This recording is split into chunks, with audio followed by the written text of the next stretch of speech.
Amagta Equigi, Kanglay Pak, Manipur Sina. 70 years to upset. Today the Karigam home of Propangam Dipino. Health. Asuk yan na section na ko ay birit ponte churuk ta ponte yu ta ponte kwasa ponte ko ay kwano mo ta ponte ko. Asuk ba mi o yamada cancer haibal sa tigar balay na sina. Lakpang am lagati swongi punsi jo ten kan lagati yo. Aduki matik line na cancer may come to you anytime. So you have to take the precaution. Asan masabahan ta na kan bedo yate. Ay nga sinoy bukalis di ko.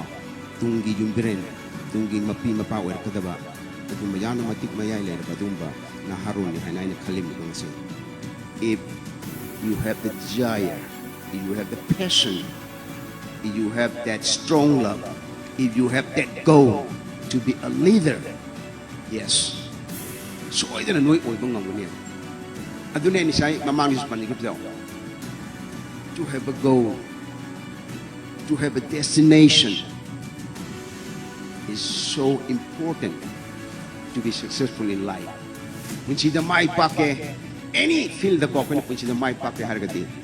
I quite goal a matum matok tayo. Pantungama quite yogi habit matok tayo. Quite wakal the lay than I do. Okay. Ngangbam Shantikumar su ready the labor money. Ngangbam Shantikumar gi di yamna to don't hindona. Hydrogasu mayam adum hena khangbiram nani mayam su khorana ngai raga dum lejarak laba karmakanda mutang Ngangbam Shantikumar ki taba phangsaga de ge ase na Ngangbam Shantikumar gi si introduction pi le raga di ngasi gi event si hore en bochat tawma le duna introduction si ai dum yamna kano tawjara roi gi haiti hai bada loiba nai roi da bai tare ko adubu khara kitang panba yaba hai tare adum Ngangbam Shantikumar na music mahak Taiwan da professor oina leibani professor oibata natana sanabagi lamda maroina body building da su khoi international gi mingchat puraktuna Manipur kanglai paki phiran ga ngaktuna khoi mai mayam pubir khaba dugum misakamani adu mayam nasu thoido hendong na adum mat thengna biramni khoi gi mamangi Dynamic Manipur gi inspiration da su kyar khana adum hangbi kharabadi loina na Ngangbam Shantikumar masamaksu khoi gi ti advisor oina Dynamic Manipur gi advisor oina laipi bani matang sida sum aina aigi personal oiba wahi macha am khatang Ngangbam Shantikumar gi keno sida sum ngasi gi inspiration siga sum mari leina na haiba tare ko ai maramdi engon da su Ngangbam Shantikumar gi dagi wahi oina inspiration inspire to gi wahi ama khaktang sum ai share to jage Ngangbam Shantikumar ga ai khangrak badum yamna kuire 2004 da ina Taiwan da ina like tam sapade thengna rakune Ngangbam Shantikumar na hairak pada wahi ma ai husi podum kaudri I still I practice story I still I so mu ai gi students sing dum haiba kari no hairaga never give up the moment you give up you lose have pod ma hai ki Ngangbam Shantikumar na masi phauta ai adum ai kauzate Ngangbam Shantikumar gi hariba husiki matek se don't give up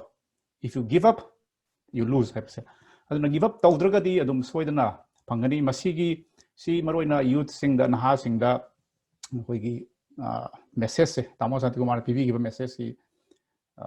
thamoi da thamjin biu haininge masi haraga ai Ngangbam Shantikumar da mic si sinacharaga Ngangbam Shantikumar ready like di over to Ngangbam Shantikumar. Like that. Hello. Oh, tai tamo. Good evening. Taiko. Thank you, sir. Matam ji ai khadi kano to question hanging baler juana pakatana khara chu two right. Yeah, tamo. Thank you very much. Yes. General. Satra gena uza question hangde ai am ta hang jaw gyo. Yeah. Wang zike nai ta ga di sum ai na sum yeng pakan da chahi karam kan ta gi khoina gym gumba changma ji chahi karam kan ta gi changba ya ga ta ke ha be wang si mani ha be di class 10 da gi to bona phawra 12 loslaga to bona phawra ke nai ta ga di pakhang ning ji anam bana gym chambai wakhan je ma leni ado uzagi mo ta karam ba matam jina appropriate. Okay. Hoi. khoi na gym se sanab se adu gym di gym le ko adu kana khoi na sajel to bai je khoi na gym do oi ba ya mapan da ground do ba ko sajel to bi je khoi na ya they can start since they start walking moi na head chat ba hor ko adum tian ba hor ko adum sajel in to hor ni ta sing magi de khoi sajel ji ga khoi lai ma chi mai ma ching tam ji punna chamino hai bini da na khoi na lai lai chu khara hai ram ne na ai pasada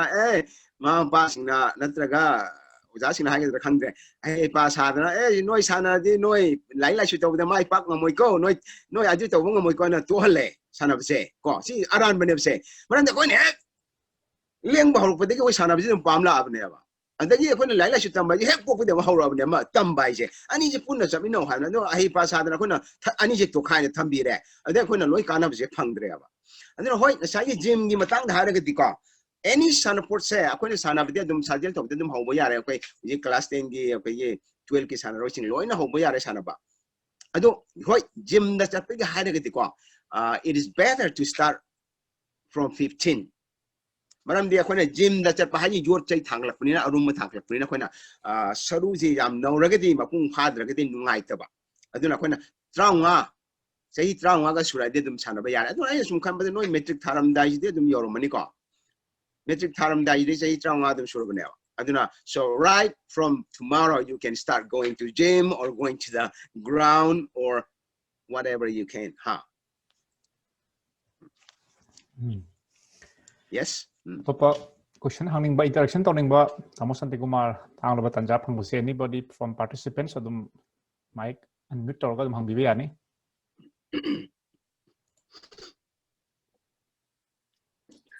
Tamo ik question ta hangjagi ai ming Ellen Sapam. camera happy ro dra hello Ellen hangse oh Ellen okay good to see you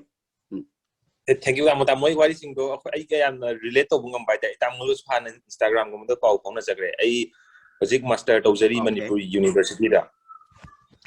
ado ai professional oina ai men's physics ka ju han ai compete tawjagre ado ai tamo thain hangjagi ba aina habdi steroid sing mayam loina stage yorgadi sizna bu khotpagi pau su lebi ba ado tamo na haibde gi ai physics pau di natural leisure ado ai gi future je kai kai de lai gi tamo na habi ya ga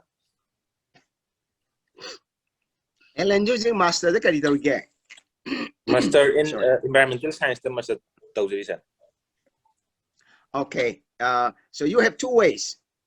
One is you can go to that line ko sigi line is no environmental science no na mozao ening brana tra du line da thapak tawgera hai ba male ko aduga noina sigi akoi sanabi lam ji da professional noina changera na traga sigina amalai adubu aina haining badi ko sagi professional na gi khoge environmental science to adugi line du da laga na adugi line du thabak phangna ba dum khona ba yaraga di ko aduga maramdi akoi sanabi lam ji da na sale unless you are professional sportsman in some certain areas ko certain sports like cricket kumba football kumba di kanai ko adu bodybuilding kumba khoge Mr. Physics kumba to buse sidina khoi gym gi sidi khoi sale je jamna tan bagi lambi se laite ba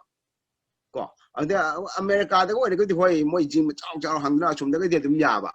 ni coach ko idina som da ko to si yam ya do khoi gi dom da di sigi kaino je sel nung tan bagi pibam je khara wat ne aduna I like you to focus on your study but at the same time sagi akhoi sai physical Mr. Physics to amatra sigi line ji da dum chalo sigi line ji da dum chalo do ngamaga di handak ki sahi si natraga mathang chahi da ha no mamang da pangthu ki ba legendary Mr. Maipak and Dr. Ngangbam Meetei national level natural bodybuilding competition tawgi to adu mathang handak chahi jara mathang chahi jara tawgena khalleba kogi COVID-19 gi fibam chiyeng ko aduna aino je haining mati Ellen da ko so keep going nahak na karumba professional or in a changraga so ko sanabadi to ko nova because your exercise not just forgetting some title khara mingthon khara phangna wi dam tanat teb se nasa se punchi chupa nasa je hakjang phon laina bane ba that's why I am still training ai uji pau da kan training tawre ko ngasi di meeting le na ai yang wa ba ya di na ai sana ba chat ko ngang chale na chat le ko da ai dead lift ai uji keno ai 160 kg yan thangal le bai dead lift ka ji squat ai 160 kg pham me uji ai uji 57 years ai helam ni ko sahi yang khai ga taret helam na ai uji che handak ki chahi dai December kun nipan da yang khai nipan su dai ne ba adu ai squat ka leg khong squat si da ai kg cha mo phu jai lai lai pham ne ba kg cha mo phu ji lum ba ni ko lum ja adu dead li tai kg cha mo phu hum da jan jing khat le ba dead li ta sine your exercise you are not doing just for some titles or just for 1 year or 2 years and not just to show off but this is for yourself see akoina sajel tawi se ho yaraga di ming thonji yarige law sine akoi law si mai law si adu ngamdraga su noina as I ngamdre kana sana to ke khan bindi ne no khallu no ba aduna keep training I say why high give do Henry for na high do in hapting give do if you keep training doesn't matter you are 20 or 80 you will stay young mentally and physically aduga nangi environmental line do da su adum padana ni kina tamno hono line ani se ani mak che pulla du chat pa ya ba ba adu example wa koi lai sinina aina Mr. World title tara ni thoi fangi je thabak to tung da ne loina sidai da Taiwan da professional le matung da icha mari le kan oi phang phang ta ne se adu ai na ngam di noi ju loi ngam bom fe ba sin adu akhoi wa khal lun da lei ne se ngamoi na khan bu na ne ngam ne se ko ai lan ka right sir thank you very much sir my pleasure Thank you. Atopa participants sing dagi hangbining ba or any kind of haning ba lere su adum sige tan sa lobby horo atam su dum khara thing sila ma'am ang Facebook wa pa na mani anybody lere ka di just give 2 more minutes focus tutorial 15 hai bro mali ko cha Rosan gini noi de no lere noi ka hang de ka da na focus tutorial na mo ji school la isa sing noi de ka da ta hang noi hanguna wa ngang de ka dai noi mai pa ki ha ga noi wa ngang de ka dai no ai ji atu pa mi jna te noi le kai dai ne okay Rosan you are mute Yeah, ozai ki satra ngata ne atak ten thalo ka yauri Rosan so hoi na adu angang jing ko question khara hangal lu ya dro kai no question na na ba siam sa ho dro bo am me ta kan ngawli ngai da ozai ki lecture da moi yam nungai re na ai hang question hang ona sai insist tauri ni Rosan na wangang ai kai no pan thau ge ai tangkam ta pan thau ge ko koina mai roising da ko koi class 12 11 da parkha ta ga da exam ta ga da mai roising amta ai si pan ge khala ka hore akoi ne nan Rosan na pi ge do akoi gi quick revise strategic to ai adu yamna adu gi do yamna work to ni khale functional oin khale maram dia noi oja ju oran ma na dum ta amani ko adu atai ta ho da ba yaw ga chune na sai gi ma na koi Rosan na hai ba koi gi quick revise strategic si yamna kana ya ne sun kan ba maram dia chapter tara om do pa ga da bu loina pa ba matam du lai tam ni chapter tara om du yaw ba key pointing do adu I thoga koi na chapter du wise do yenga ga sai gi topic keywords sing du yenga ga ai karamba khangi karamba khangre hai do adu mai revise to do yamna ai functional oina khale thank you Rosan kasena ma ki jo je za si gi akoi na high division keyword sing do loina I thoba matung da akoi gi chapter du da tami ba akoi gi chapters na pi information gi keywords myam ne ba adu magi makok ta iriba matang ire do hana khanga do na makok ta thama ijarak pa ne aduga high di ba moi je already hana tamkhraba satra gi one apply tawjabane ID revised key strategy ne hana like super parak ta budi apply tawda khara wagani adu hana paraga khangkhre adu ai kaw division kadai da no khangri ba jaga do hai wi keywords to yenga magi brains da amu hana extract tawma tamda kadai da ai je soli ge kaw gre have do chingthok ba yam nungai ba aduna exam marakta 2 days 3 days laibudadi all chapter loi fak gi time lai tamnina madu duna yam tina applicable oi yes pa ho da ba kang bu ju ko yam kana ni maram di hoi khang da yam yaw ni ba ko adu ri ka sune adu gi do yamna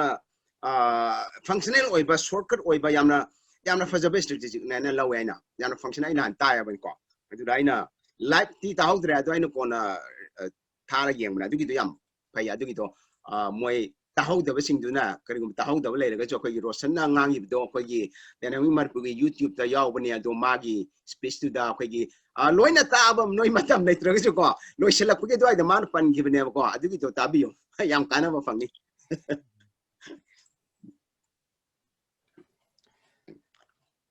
ꯁꯤꯗꯩꯁꯤꯗꯁꯨ ꯅꯥꯃꯩꯔꯥꯛꯄꯝ ꯙꯅ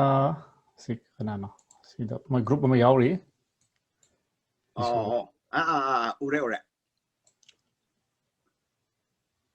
ꯅꯥꯃꯩꯔꯥꯛꯄꯝ school ꯂꯥ ꯑꯩꯈꯣꯏꯁꯦ ꯃ꯭ꯌꯨꯠꯇ ꯂꯩ ꯃꯥꯜꯂꯦ ꯃ꯭ꯌꯨꯠꯇ unmute ꯇꯧꯕꯤꯔꯒ ꯋꯥꯍꯩ ꯃꯣꯏꯒꯤꯁꯦ ꯍꯪꯕ ꯃ꯭ꯌꯨꯠꯇ ꯂꯩꯇꯥꯔꯗꯤ ꯂꯩꯔꯦ ꯃꯣꯏꯒꯤ ꯃꯥꯏꯀ꯭ꯔꯣꯐꯣꯟꯗ ꯃ꯭ꯌꯨꯠꯇ ꯂꯩ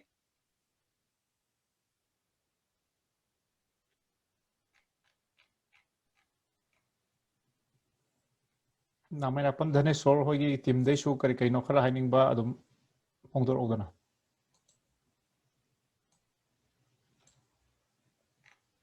ओके मोई जी मित्र लेत्र मालिको नमायरकम दनेश्वर नोई दो उजे नोई मयाम अमा फंबा ओई नुपा नोई नहारोन मयाम अमा दो हंगोदना के केनो feel free ओई दो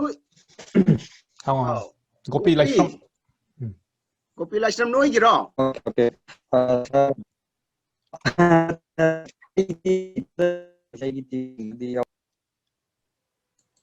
ताते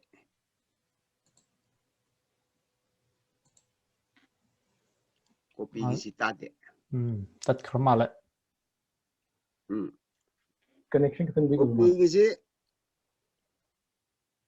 लाइन दो तक खबर के नो ताते गोपीनंद की लाइन दो याद है मैसेज होई ना क्वेश्चन द मैसेज था भी रचु यानी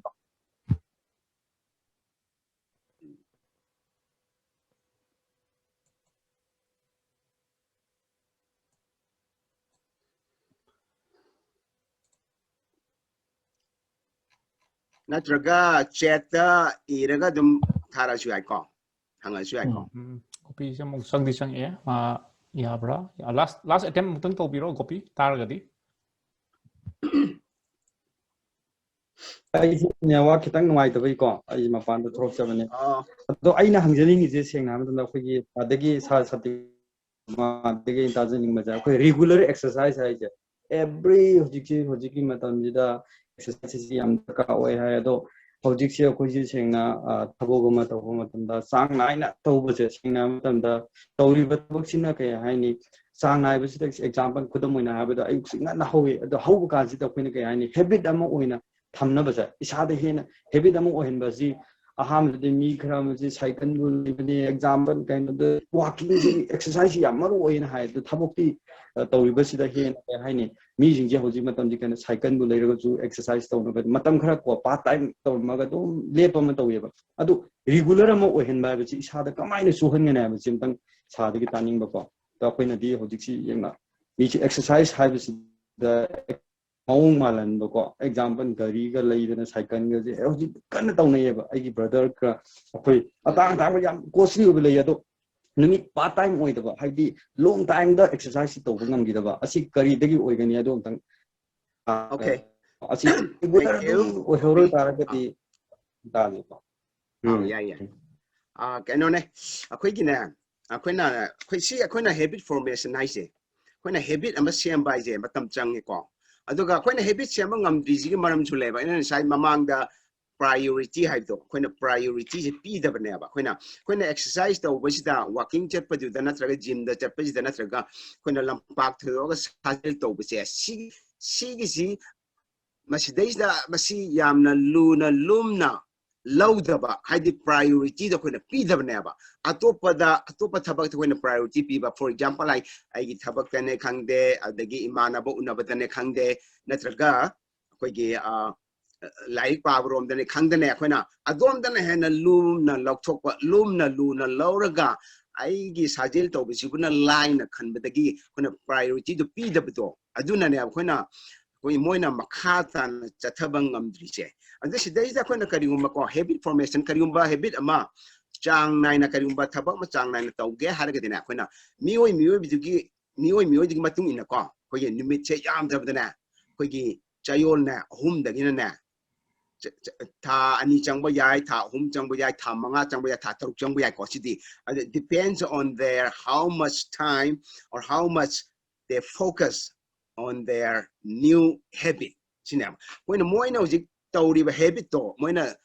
khonari ba sajel ne khangde any afaba habit ne khangde moina sianu khonari do adu yam drabda chayol ahum Sibag di moy left na taw gada bane ba for example sajel taw ren khalis ko sajel taw di chayolam da se nong chayolam da ni humni taw ren khalis ko yam dar ni humni taw ko at least chayol hum di chayol hum de ta na taw ba sing se adu ade gi habit se once habit se phong ro ba ko adagain priority se when masi lum na lorba lu na lorba adu di ko when continue taw bungam ne makha tam cha thabangam ne and now, when me, I am not on the discussion, I'm going to priority to P never.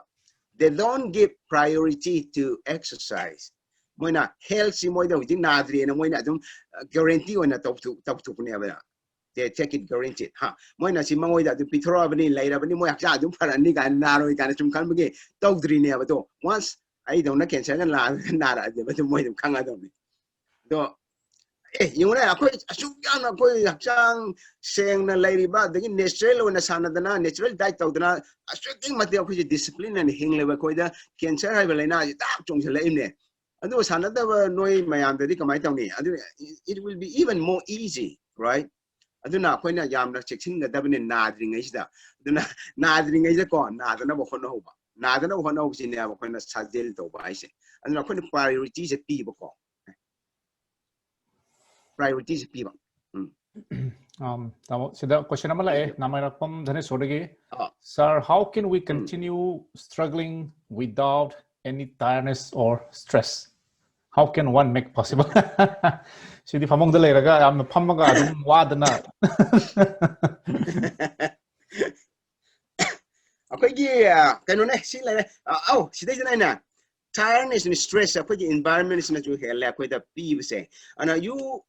might be very stressed, you might be very tired because you use too much cell phone. Cell phone yam na sina because cell phone screen yam sina ba, TV screen yam sina ba, computer screen yam sina ba, pamba. Ano smay haye. Ako na malem jira ko survey to matam deko. 90% of college students, college data may ba 90% jam mung dana mobudra dina. Cell phone je moi cell phone je ga ko na tumme ba adudagi 70% humdrana na moi je tum sit phana tumbangam de ba cell phone je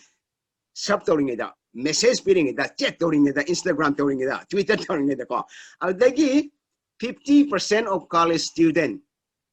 sang mung ga yang khaina na nongalaga yamna tired oire exhaust oire fatigue oire ware and complain to website. So 90% they sleep with cell phones. 70% of college students they don't have enough sleep. And 50% of college students they feel fatigued, tired, exhausted the next day. Very gay. Cell phone sinabki. Aduna, sagi ako giganano namarakpam dinosaur way group na. So how can we continue struggling without any tiredness or stress? Poi exercise to matam da kara stress to matam da poi tired or bayay poi wabayay kung aki wena ko. Adubo you will get back your energy again. It's not. It doesn't take too much time. I mean, you won't get tired too long. Adum halak pa ne. Adun na siya pandagi ba sajel to ba hujik parikamaya si sajel to matam da yam na kan na dito no haije. Yam na wagin tum like tokin like pa bi mo te ko. Adun na medium range that to be over sajel che. Adu ngak saning ngak wa bi wane mo ko. Adu yam na wa di natte ba. Adun na awa ba pi ba natte ba. Adi sa yo lam da limit pung kayam ka exercise to think over how much time you spend on your cell phone. No yung cell phone screen dito noy pung kaya spend to get YouTube te pung kaya dagi Facebook te pung kaya to get noy happy tang yung bio. Adu ada kati kono 30 minutes spending 3 times a week is nothing. Hindi kayo na diya ba? Ay sayo lang da 30 minutes 30 minutes ahum la kai tu ko kai su na te ko na cell phone da noi na naharon ching na college student high school student na moi na cell phone da kai thu ba matam ji ga changdam na ga di ko mathangda akhoi diya moira khemna napi girls ki mahari for girls it is hard to make study and exercise together. We girls are more focused on household activities in term exercise. Any advice for girls to go together study and exercise? Sima dum khoi Manipur gi environmentally napi sing sta household gi yum gi and responsibility vision base amna chumba ka nomane hapetang damo advice kara na khoi gi moirang tem dia ko moirang tem dia gi question ji am chume khoi gi inat khoi gi iramdam gi culture da khoi gi inat khoi na khoi gi nupi ja oi bising na khoi gi adagi maugi singda chalabe khoi gi nupi gi kangup te lei bising na khoi gi yum gi thabak to bai si mausani ko adu si lai haidana khoi na sajel tawroi si lai pa roi si haibidi ya ke ko aduna khoi ni sai kamai to dana khoi gi sajel to bisi ga study ga khoi combine to with the harga yes of course you can do noina yum gi thabak to adu matung ina noi gi sajel do khara handaba khara hankat pu to cheba haibidi if you do a lot of works household things at home then you cut down a little bit of your time from your exercise I think khara make up to na ba ko aduga tawbagi yum da thapak yam tawbagi humang yam thokpadi natabani na ko kodi na sagi endorphin hari hormone je thokpada luna thoe aduna ina exercise noi da taw hari siti ko maru oina din sagi endorphin hari hormone je happy hormone je thokna nabne ba phana wara si noina sigi hormone je thora ba ko changna noina noi na saduna exercise taw na putho ba ko noina na larik pa bdo mina pung ahum ani ahum pa bdo noina ne pung hai pung amada par pha bung ngane ba Rasagin maram din nangi mutto na koi gi mutto happy mutta laira mi ko happy mut ki mosi da laira ba ari ko harau ragati ko harau tayam na laira gi ko je laila shoot pa ba su hai bane yam na tuna adagi thabi ingang to ju mic pa ne ba aduna ko gi sigi musi change tawle endorphin china ko aduna sagi si laira brina no na noina study to do matam khar ka thar ga chu ko noi adum study pajana to bu ya ga ne ba ana sagi yum da lairi ba thabak to aduga na gym da lairi ba thabak si ga petang yengaga khara chang hanta ba khara wangkhat ba admain to ga to se koi adwa nupi oi na yum da household thabak mayam to we na ko na sajel to roi si habdi langani ko divya ko dia yeah but thank you for the question topa kana question sir what exercises do you recommend for those who can't access to gym okay yeah for those who can access to gym actually koi gym din leibni hey leibdi loina Manipur da ko koi leira khuding gi gym di leibni ko koi noina karigumba koina arapa kung dagi oidana gym like ta khota bo era gadi koina aktopa yam ko aktopa to boya koina koina lamjau da lampak ta ko khidi adagi koina kungang da leireng khalji ko lampak te dum leina ko kung da ko lela koi lampak so ga koi labuk ta chokpa ya koi chingya tamya da chapa ya turen kung an chapa ya ko koina lamjen chen base yam kanai ko lamjen chen ba na gym da sana koi endorphin ja dum thor khania ba koina medium range noi lamjen chelo ko sagi endorphin hari ba hormone ja dum thor khania ba adagi tennis hanarsu ade gym da sanarsu achu chamana isidi ko anoina humang ta na bu sajel tor ko haribe endorphin jum thorakani aduna koi gi natraga yum da tawge su ya gym da natraga koina buktan inba ade thong da koina bar chingdi ko adagi laipak ta koina buktan inba ade bar chingba adagi koina stretching to ba sajel to si lo ya bane aduna koina pambu pamlu ke doi smana haina bal bini ko koina if we have the will, there's a will, there's a way I do. We ko. Koina pam na bu khala ba tau ge bu khala di ko. Gym later jo ba, lampang later jo dum exercise tau ya bne. And as first thing, you have to decide yourself why you shouldn't do exercise. Kina ham da koina wakal han le phog with them. Ai exercise to ba hawr ge ko hayeng de ge na ko. Le pa se ba. Hayeng de do hawr ne ba. Adu letra de na koi wakal jina letra ba no na not to the world gym like no yeng na kan du da na khadu da na gold gym like no ba no gym chalo ya ba you know how to fix your mind, give priority to your health and exercise. You will start. It doesn't matter whether you have gym or not. You will surely start, and you will be healthy, and you will be successful. Come. Manipuri context de tamo kuman lapak su yamna mi yam to bu uraga motivate to su oi aduga yam phaba na ching ka base ching jam na ching trekking ba to yamna Yes. Yeah. Jume, I think the way set out in the carry me on the go. No, could you like so one ballet, langing jing don't you sharp in some they could kaya go. The point of laying it sharp lating in the call langing the way or anything will think to ever. I don't know, jealous hand around them. The ching labor, the Yana facing the Katokachin Jangan, the calves, as and I get endorphin. I say, I'm mad in Minitra, other than Torani. But I warm though, I think I warm them. I don't know, ching cover yai, I think. Karigumba ko na impan manungga lera gadi ko kumala pakta chalaga na ado atopa na ay quite pabiti ko atopa marakta na miya marakta haibdi atopa sing ga punna na exercise to natra moy uraga to se sina hena motivated oy bane and itomda yumda to se si de kharasu ko isana itomda motivate to bangam dragadi ko ai di kari haitara ko kan kari haitara ko na stubborn oy dragadi ko willpower later get the yum that obviously young wow aduna adugumba crash one board gadina quena meet in Mampam Jim Gumba, the Lampakumba, the Kumalapakum with the Lagana. My am we do in Letoba. I do it this way. I don't palm. I could use him that's up there. Kaluno, as I Sanaro, any professional guy, I didn't teach him that's up a palm, which done my urine. I'm a human being. Sometimes I get lazy, you know. Shamanda. I just done level. I don't tell them to come together. Once I had high James to him that, Jim the chat salona. Heck, step for your bugana, my honor, Sanari, and Saitan Bugana, look out here. Yeah, that's how I keep, motivating myself. And the same thing you can do.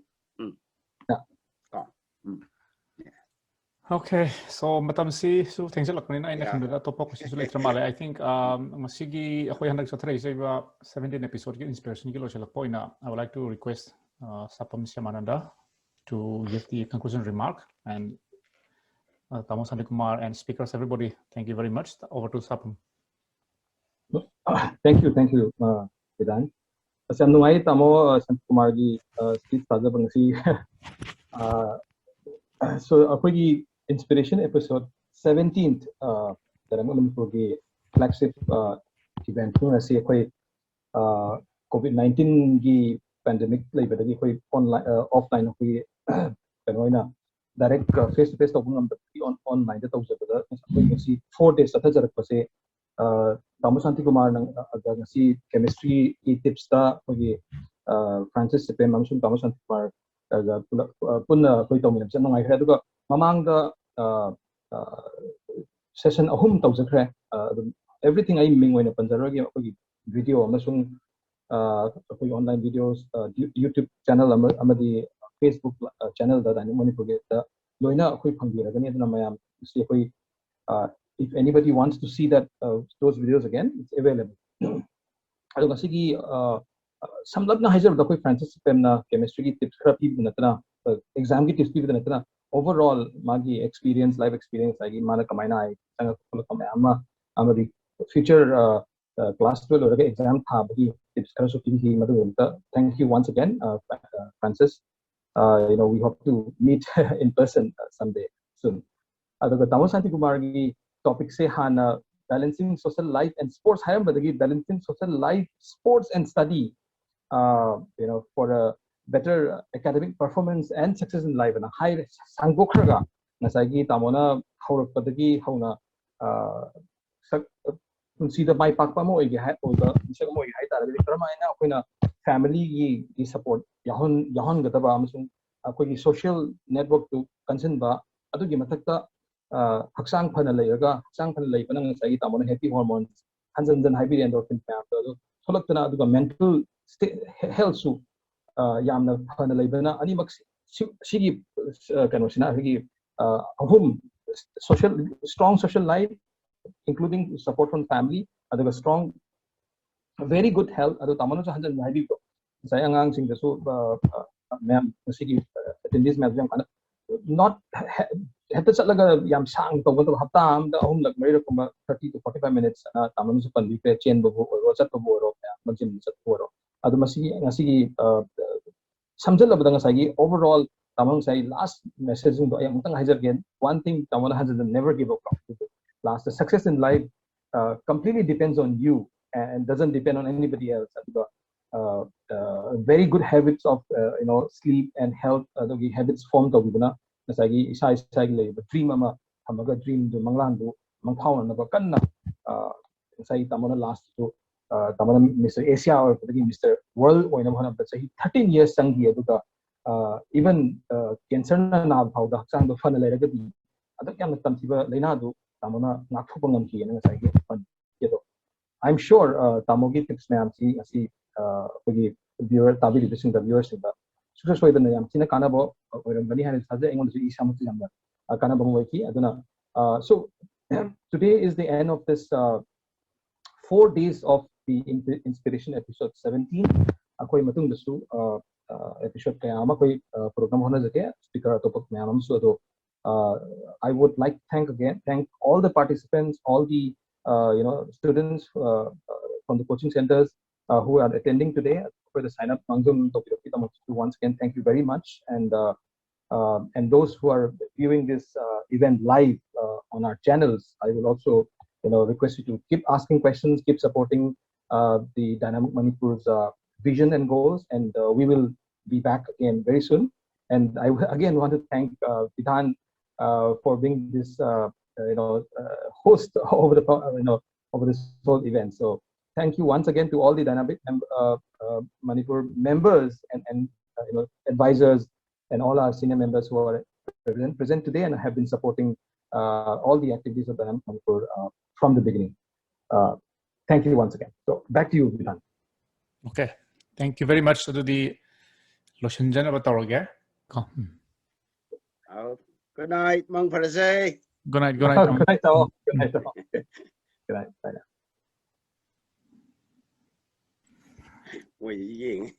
Bye bye. Namay rakpom naroon si bye bye. Thorak pada iramdam da thorak pada unasi ko. Good night, Mang Parasay.